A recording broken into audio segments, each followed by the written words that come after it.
Let's talk about memory. It's it's something that I've struggled with my entire life. Probably the worst struggle that I have.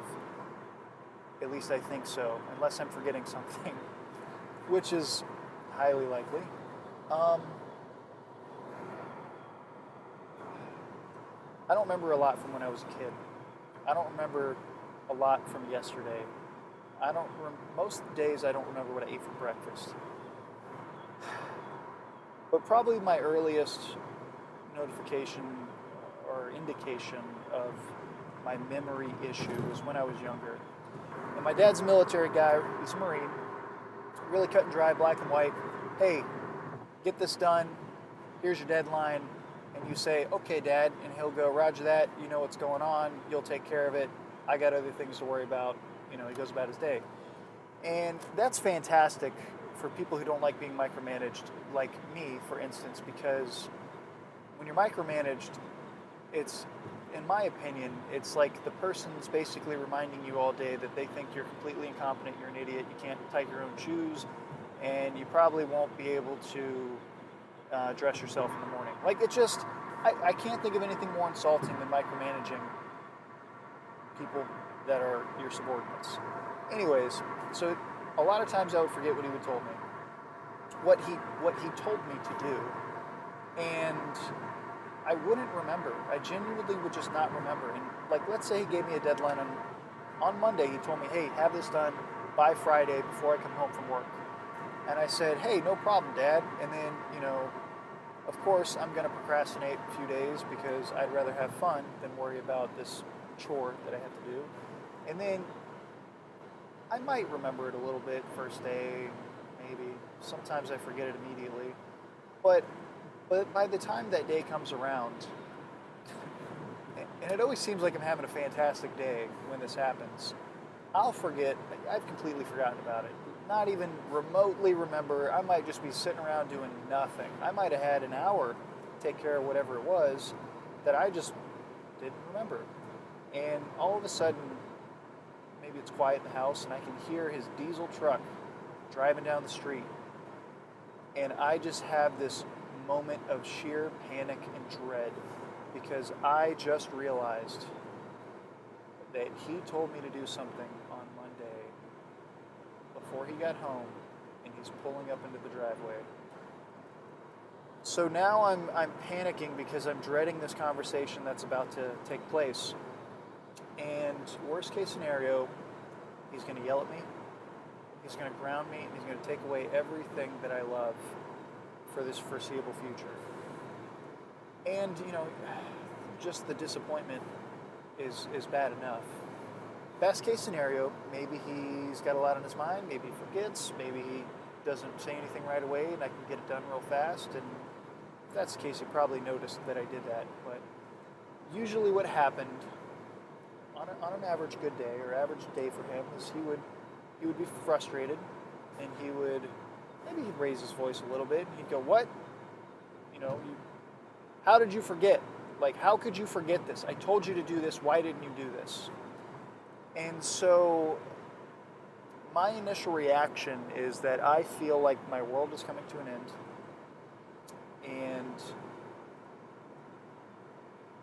a lot of times I would be crying or on the verge of crying, and I would not be able to look him in the eyes because I am just terrified to look him in the eyes because I can just feel his anger. Like he is just about to crush me like a bug.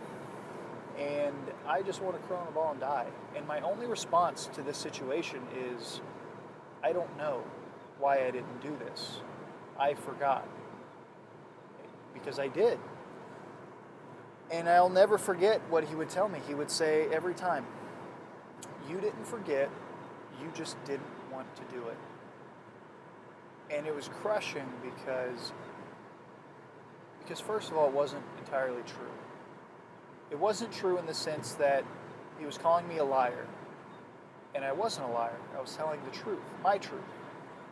But it was partially true because he knows me well enough to know that if I'm obsessed with something, I'm inclined to remember it. if I have like a passion, or as I like to call them, obsessions, I like, when I get obsessed with a video game, or when I get obsessed with like music theory, I am so immersed in this stuff that it's all like I'm dreaming about it, because it's all I breathe. All I can think about, all I can research on the computer, all I want to talk about is this thing. And the most recent one was personality types, which is why I'm here, because I didn't know my personality type. And when I discovered it, it was like my mind was blown, and I had to know everything. I wanted to know the ups and downs, the ins and outs. And it was mostly about mine, because I don't really care about other people's personality types. It doesn't really. It's not because it doesn't matter. It's because it doesn't interest me. I'm not passionate about their personality types. At least not right now. Maybe in the future I will be. And I'm dreaming about personality types, and I'm thinking about them all day. And I'm telling people like, hey, have you ever done your Myers-Briggs personality test? And it explains a lot. And I'm trying to guess people's personality types, and I'm completely uneducated personality type. So I'm really not putting too much faith in my assessments. So he's partially right in that, yeah, if it was something that I was in love with and passionate about and obsessed with, I probably would have remembered. But I'm a black and white person, so I don't do things partially. So I'm either obsessed with it and it's all I want to do, or I don't care about it, or like maybe I care about it a little bit and I just don't want anything to do with it, because it's not where my obsessions lie. Therefore, I don't want to dump any of my precious time and energy into it, because why would I? It's not interesting right now. It might be later.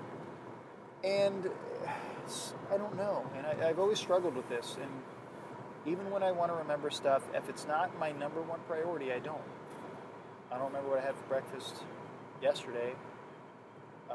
If I think about it, if I really dig deep, I can really sit there and go, what was yesterday? Okay, yesterday I was in the city and I was at drill. And so I was doing these things, which meant, I probably had coffee early in the morning. And so when I made coffee, I was at the hotel. So I probably grabbed the pastries, because I didn't like the bananas the day before. It's all coming back to me. I remember it.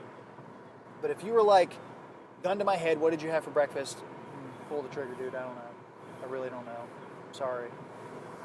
And the way I can combat this is write things down. But sometimes this fails me too, because like if I don't write it down and then look at it every day, here's my objectives, here's what I got to do, here's my tasks. I got to put my professional, personal tasks, same page, look at them all day, and I got to be very careful that I don't lose this, because I can lose anything. I can set down my phone and then like I don't even remember where I had it last. I hate that question. Where'd you have it last? If I knew that, I wouldn't be asking if you've seen my phone. I can't remember where I was. How am I supposed to remember where I had it last? That is like, just add an injury to insult. It's not funny. It's so frustrating. Anyways, so I gotta have, if I have a notebook, it's gotta be big enough for me to keep in my pocket, but small enough for me to keep in my pocket, big enough for me not to lose. But if it's too big, it's cumbersome. I don't want to carry it around. And it has to be waterproof. They make waterproof notebooks because I am notorious for washing things in my pockets. And what's funny is I'll even check my pockets and still wash things. There's no helping me, I'm telling you. So most recently, this was an issue, and I You ever like so fed up with someone you're like, I don't even know what to do with you? I didn't know what to do with myself on Friday. So Saturday, this last Saturday, it was 2 days ago, there was a chief who was very influential on me. In the most recent months, he was really influential on me. I really looked up to this guy, really liked this guy. He was a really great mentor. He was 59 years old. He was getting kicked out because he was 60 years old. And that's the cutoff. If you're in the reserves and you hit 60, you're done. And he asked me, he said, hey, do you know how to do color guard? Because I'm looking for someone who can do color guard for my retirement ceremony, and I don't have anybody. And I said, Chief, I did color guard in high school. I would love to do color guard for you. It would be an honor to be there. It would mean a lot to me. And you need a color guard, so to help you too. And so I said, yes, Chief, I'd love to. And so I use my dress uniform throughout the week because I do a lot of funeral services for veterans. So they get muddy, they get dirty. And so I waited till Friday because I wanted to make sure it was clean, and I didn't do a single funeral prior to his day. So I tailored not only my day on Friday, but my week working up to this around getting this uniform cleaned and pressed. So Friday morning, I got there 7 a.m. As soon as this place opened, I said, guys, I need this ASAP. I will pay you whatever you need. I need this by noon. I need it pressed, and I need it pressed in a certain way. And I spent about 10 minutes telling them exactly how I needed it done because I did not have any more time for mistakes. I had to drive 2.5 hours out of town to get to a hotel for drill the next day, and I had to be there at 6 in the morning. So that meant I wasn't going to have time the next day to get any of this done. So it had to be done now. Had to be done today. They said, we got this. We can do this for you. And I said, you guys are awesome. I went home, did everything I had to do, made my dinner, made my meal prepped dinner for the weekend, helped my wife get packed, or helped my wife watch our son so she could pack because she was going out of town. And then I had to pack and get everything I needed. And we had just had a fire in our house recently, so everything is just completely everywhere. There's a lot of visual noise in the house. I don't know where anything is. So got everything ready. I had the chili going in the crock pot for my meal. And then all I had to do was get my uniform on the way out of town. I called my wife once I got in the car. I said, hey, I'm heading out of town, just so you know, love you. Hung up the phone, and 2.5 hours later, I was in the next city that I needed to be in for the hotel. And as soon as I got in my hotel room, I dropped my bags and my jaw dropped because I realized I forgot my uniform. My only task that was important to me that entire week, I had a notification set in my phone a month before to notify me every single day so I would not forget this day. I would not forget to get my uniform perfect. I would not forget his ceremony. And even that was not enough to remind me to stop on the way out 20 minutes down the road to get my uniform at the dry cleaners. So I had to call him. There wasn't enough time for me to go back before they closed that night, so I had to call him, and I had to apologize to him profusely, even though he wasn't really even upset because he was like, it's whatever, it's military, it happens, this is what we do, we roll with it, make things work. But I felt so bad because it meant so much to me to be there for someone that meant a lot to me, and I couldn't even do it right because I could not remember. And guys, it's so frustrating because this is my life. My life is forgetting the things that are even important to me. Important or not, I can't remember. My brain just does not work that way. I am not intelligent when it comes to memory. I am an idiot when it comes to memorizing things. And I'm just telling you this because I'm hoping that some of you guys out there that maybe struggle with this realize you're not alone, and just do the best you can. Make sure the people around you know that's who you are. Don't tell work if you like your job, it might try to get rid of you. but yeah, it sucks. It sucks, and it's unfortunate. So that's all I got.